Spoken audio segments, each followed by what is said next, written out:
Тренировъчната програма се построява на база целите, които си поставил за следващия сезон.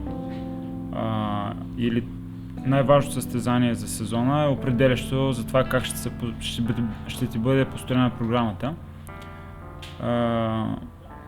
За мен до година най-важните стартове са в средата на юли. И оттам се тръгва назад, т.е. към днешна дата и се върви по периоди на подготовка, като в момента обикновено зимата е общ подготвителен период, в който в зависимост от това кога е това най-важно състезание, бива дълъг различно време. Може да е 1 месец, 2 месеца, 3 месеца, в зависимост от това колко време разполагаш за другите неща, които трябва да направиш. Спорта ми е давал и ми е взимал много работи, но смятам, че като махнем чувствата и емоциите и останат само фактите, спорта ми е дал само хубави неща.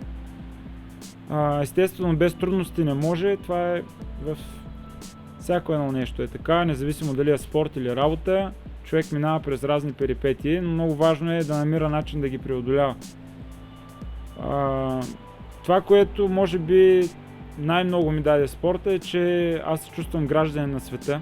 За мен няма значение откъде съм или къде се намирам в момента. Аз почти на всяко едно място по света се чувствам много добре и се убедих в това, че света е много малък.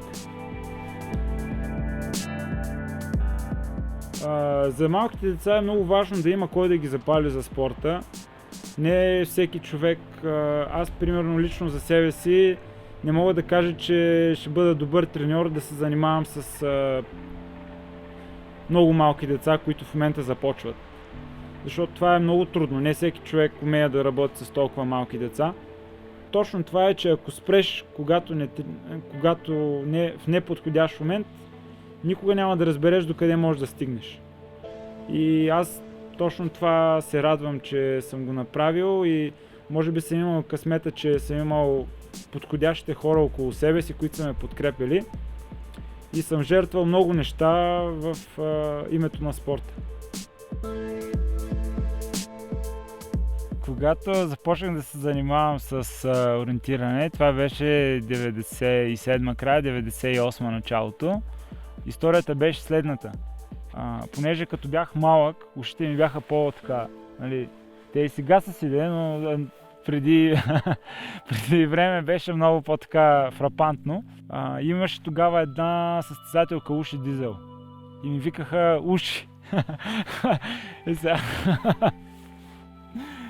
И след това започнаха всички да ми викат, да ми казват Дизел и то се запази, нали, и в днешно време хората, които се запознават с мен в момента, си мислят, че ми казват Дизел, защото много бягам, а това изобщо няма нищо общо. И се пише по съвсем различен начин прякора ми.